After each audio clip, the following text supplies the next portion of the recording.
रुपए का हिसाब जिसने भी भ्रष्टाचार किया है उसे देना होगा। नहीं नहीं नहीं। अरे मोदी जी ने तो कितनी बार घोषणा की है, जिसने जनता का खाया है उसे लौटाना पड़ेगा।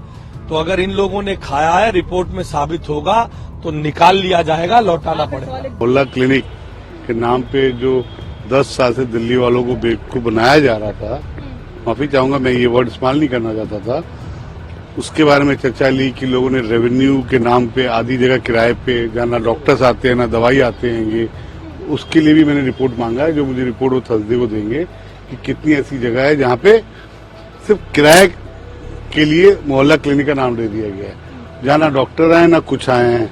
इस वक्त की बड़ी खबर सामने आ रही है दिल्ली से। दरअसल आपको बता दें कि जब से मुख्यमंत्री रेखा गुप्ता ने पदभार ग्रहण किया है उसके बाद से ही वो एक्शन मोड में नजर आ रही हैं।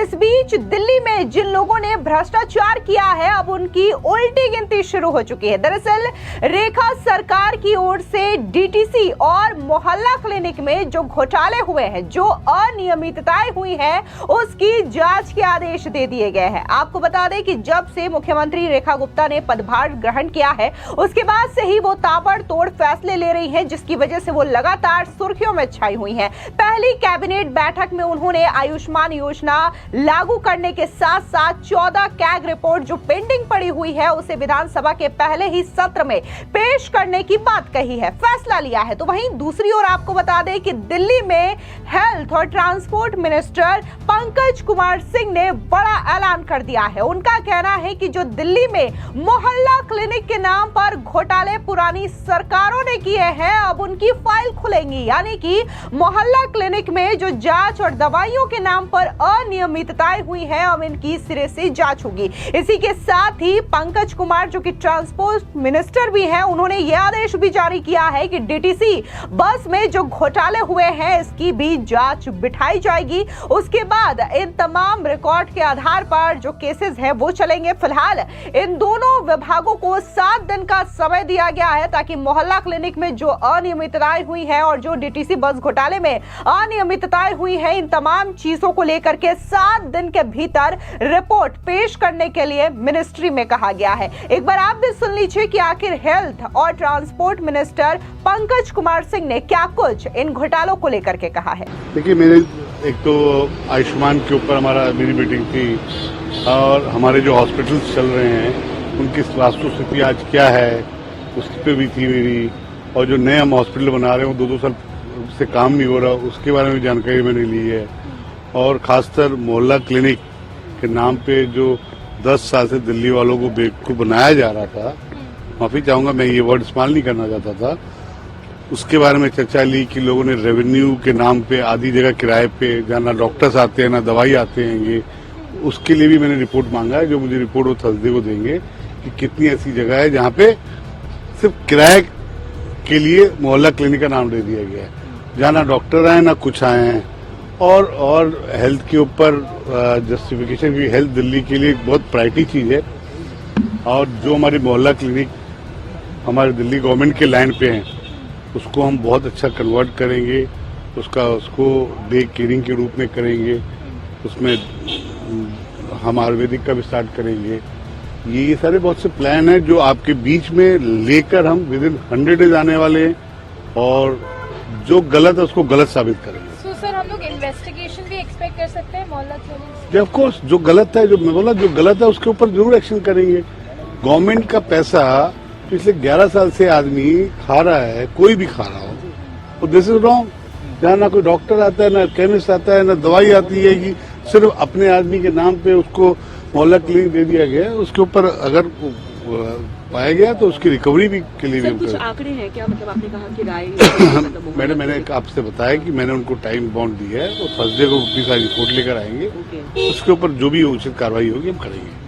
वहीं दूसरी ओर आपको बता दें कि कैग रिपोर्ट की बात जब से सामने आई है कि रेखा गुप्ता की सरकार ने यह बड़ा फैसला लिया है कि विधानसभा के पहले ही सत्र में इस रिपोर्ट को टेबल किया जाएगा, उसके बाद से ही आम आदमी पार्टी की जो सिरदर्दी है वो बढ़ी हुई है। वहीं दूसरी ओर आतिशी का कहना है कि इसमें कोई नई बात नहीं है, क्योंकि यह जो रिपोर्ट है वो हर बार टेबल की जाती है, यह रूटीन प्रोसेस है। लेकिन कहीं ना कहीं जो हवाइयां उड़ी हुई है आम आदमी पार्टी की वो दिखाती है कि कैसे आप जो घोटाले, जो भ्रष्टाचार की फाइल खुलने वाली है, इससे आम आदमी पार्टी की टेंशन बढ़ी हुई है, क्योंकि आतिशी ने ये तो कह दिया कि कैग रिपोर्ट टेबल करना विधानसभा में ये नॉर्मल रूटीन है, इसमें नई बात नहीं है। लेकिन सवाल ये उठता है कि आखिर अब तक आम आदमी पार्टी की सरकार ने ये कैग रिपोर्ट विधानसभा में पेश क्यों नहीं की। तो वहीं दूसरी ओर यमुना सफाई को लेकर के भी अरविंद केजरीवाल ने बड़े बड़े दावे किए थे, लेकिन 10 से 12 साल तक अरविंद केजरीवाल की सरकार दिल्ली में रही, हर चुनाव में उन्होंने वादे किए,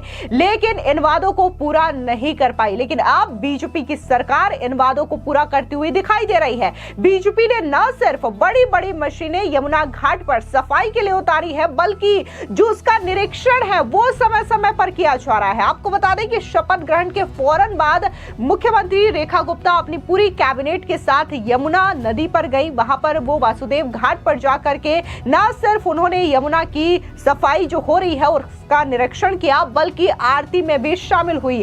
अब जो एजुकेशन और एनर्जी मिनिस्टर हैं आशीष सूद, उन्होंने भी बकायदा इसका निरीक्षण किया, वो भी यमुना घाट पर पहुंचे और जो कामकाज चल रहा है यमुना की सफाई का उसको लेकर के निरीक्षण करते हुए क्या कुछ कहा उन्होंने, कैसे ये सफाई होगी, उसकी क्या प्लानिंग होगी, सुनिए आशीष सूद का ये बयान। अरे मोदी जी ने तो कितनी बार घोषणा की है, जिसने जनता का खाया है उसे लौटाना पड़ेगा।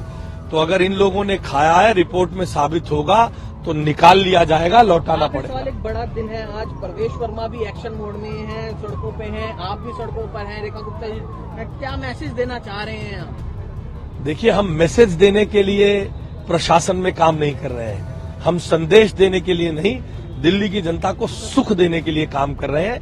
हम प्रतिबद्ध हैं दिल्ली की जनता को कूड़ा मुक्त सड़कें और मलबा मुक्त सड़कें देने के लिए। फोटो ऑप के लिए रेखा गुप्ता जी की सरकार काम नहीं करेगी। अधिकारियों के खिलाफ भी एक्शन होगा सर? जो कोताही बरतेगा एक्शन होगा।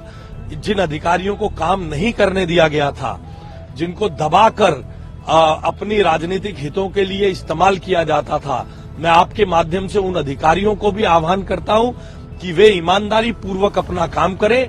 रेखा गुप्ता जी की सरकार हर ईमानदार अधिकारी के साथ, जो दिल्ली की जनता की सेवा करना चाहता है, उसके साथ खड़ी रहेगी।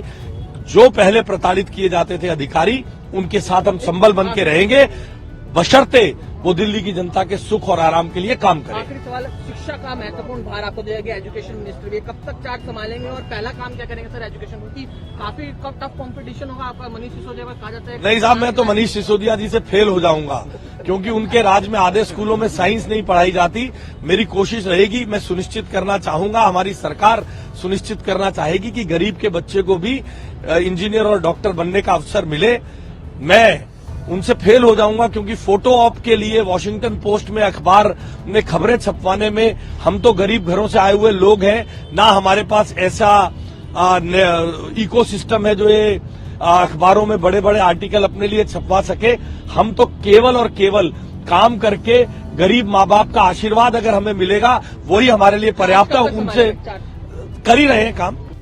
तो जाहिर तौर पर देखने को मिल रहा है कि ताबड़तोड़ फैसले लिए जा रहे हैं, ताबड़तोड़ एक्शन लिए जा रहे हैं। आम आदमी पार्टी सवाल उठा रही थी ये कहते हुए कि दिल्ली में बीजेपी की नहीं बल्कि आम आदमी पार्टी की सरकार पूर्ण बहुमत के साथ बनने जा रही है। लेकिन न सिर्फ इन चुनावों में आम आदमी पार्टी को करारी शिकस्त का सामना करना पड़ा, अरविंद केजरीवाल, मनीष सिसोदिया, सत्येंद्र जैन जैसे दिग्गज चुनाव हार गए, बल्कि अब दूसरी ओर जैसे ही बीजेपी की सरकार का गठन हुआ है, कई सारे ऐसे फैसले लिए गए जो कि अरविंद केजरीवाल की सरकार में पेंडिंग पड़े हुए थे। सबसे जो अहम फैसला है वो यमुना नदी का है, जिसको लोग काफी ज्यादा प्राथमिकता दे रहे हैं। बीजेपी की सरकार, डबल इंजन की सरकार, और ये जनता को भी बेहद पसंद आ रहा है। तो वहीं रेखा गुप्ता जिस तरीके से एक्शन ले रही है, फैसले ले रही है, इसको लेकर के लोगों का ये कहना है कि रेखा गुप्ता कहीं ना कहीं नायक की भूमिका में नजर आ रही है। वहीं अगर बात हम मोहल्ला क्लिनिक की करें तो जाहिर तौर पर ये जो रिपोर्ट्स मांगी गई है 7 दिनों के भीतर